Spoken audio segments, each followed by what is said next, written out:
Welcome back to Good Morning Northwest. We're with Congresswoman Cathy McMorris-Rogers, who's in her second term representing Eastern Washington and that other Washington, D.C.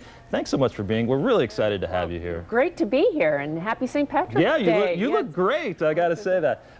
You got a big announcement. You're going to run for your third term. Yes. Why in this dangerous world of politics? Well, I would say it's the great people of Eastern Washington that inspire me. One of the real highlights of this position is getting to meet some just extraordinary people throughout Eastern Washington that are doing some amazing things, and they really do inspire me. And do you want to mention you're going to run against, so far, Mark Mays is the only Democrat that has announced that he's going to run against you. I want to ask you some pointed questions that are most definitely going to come up during this campaign.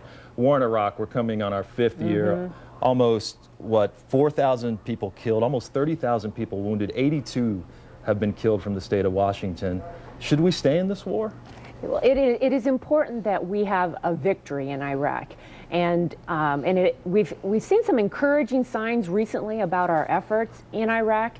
I think General Petraeus has been just a tremendous leader for us on the ground. Militarily, we're doing well. Politically, we're still disappointed with the progress that is being made in setting up this democratic government in Iraq, and I think it's very important that we're putting the pressure on them to be making some, getting some laws into place so that they can govern themselves. I want to touch on the economy. Gas prices in Washington State, some of the highest in the country. You've gotten some criticism for voting against the bill that would repeal billions of dollars in tax credit against some of these big oil companies that are making billions of dollars. Why? Well, in my opinion, we need a comprehensive energy solution. It's long overdue in this country. And by increasing taxes on oil and gas companies, I don't believe that you're going to, that's not going to bring down gas prices. What we need is we need to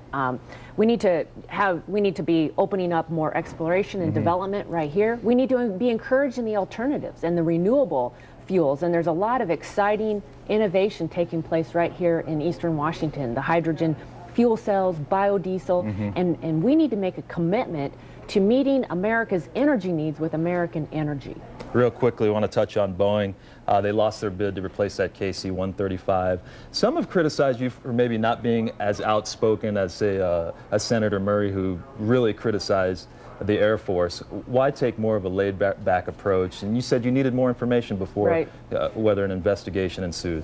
Right. Well, this is the contract to replace the KC-135s. Fairchild is a tanker base. It's the super tanker base of the West, and getting these tankers replaced is one of my top priorities.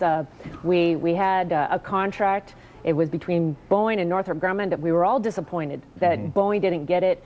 I wanted to get debrief from the Air Force as to why they made the decision that they did. And Boeing has decided to appeal. There's some issues that I do think need to be addressed when it comes to why wasn't Boeing able to be competitive? What in our country, what laws, whether it's trade agreements or other regulatory and other laws that we have, made it so difficult for Boeing to compete, and that's where I'm focusing my attention. I've got to wrap you up. I wish I could talk to you longer. Thanks so much for coming in. I really wish you the best of luck in your campaign. Thank you. That's Cathy McMorris-Rogers joining us right here on Good Morning Northwest. Stay with us. Your Good Morning Northwest Quick Cast is next.